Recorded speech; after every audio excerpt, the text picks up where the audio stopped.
Well, my name is Alexandra Jacobs and I'm a crisis line counselor. I've been at the crisis line now for 6 months.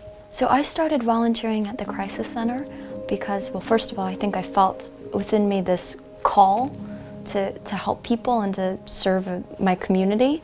And having had my own experiences with suicide, when I was 15, I attempted, and while I was what we consider currently at the line, an attempt in progress. So I called, in my case, after or in the midst of an attempt, I called the crisis line. And so having had that experience, which was so helpful and healing, and really being given that gift of having someone hold space for you when you're not able to find the words to describe what you're going through, was really something that kind of I carried with me throughout the rest of my life.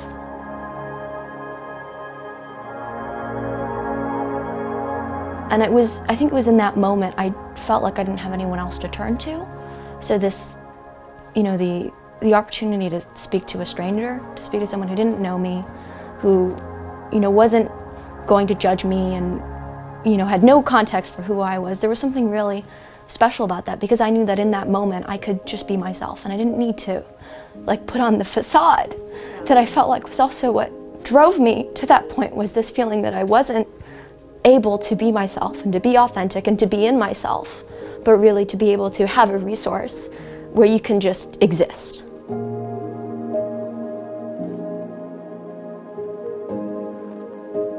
It's incredibly uplifting. And it's this crazy thing, because I feel as though we listen and we hear things that are so painful, and we spend our time on the line sitting with people in the sadness, because it's so important to us that we don't deny anybody their feelings. A lot of the time people call because they're in enormous amounts of unbearable pain, very rightfully so, because life does that to us. And it's incredible how we can, as counselors, just by knowing that we're holding space for someone and that we're sitting with them in that, and that provides them some level of relief and comfort and understanding.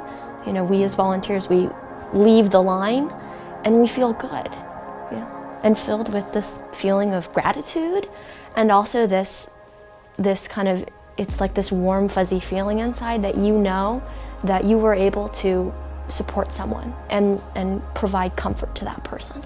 So much of what you get out of the line is what you put in.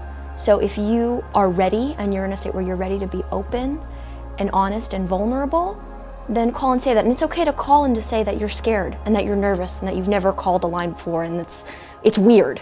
It's totally fine, because it's totally valid, and it's okay to be scared. And I remember when I was in my crisis, I called, and one of the first things I said was, "I don't know why I'm calling."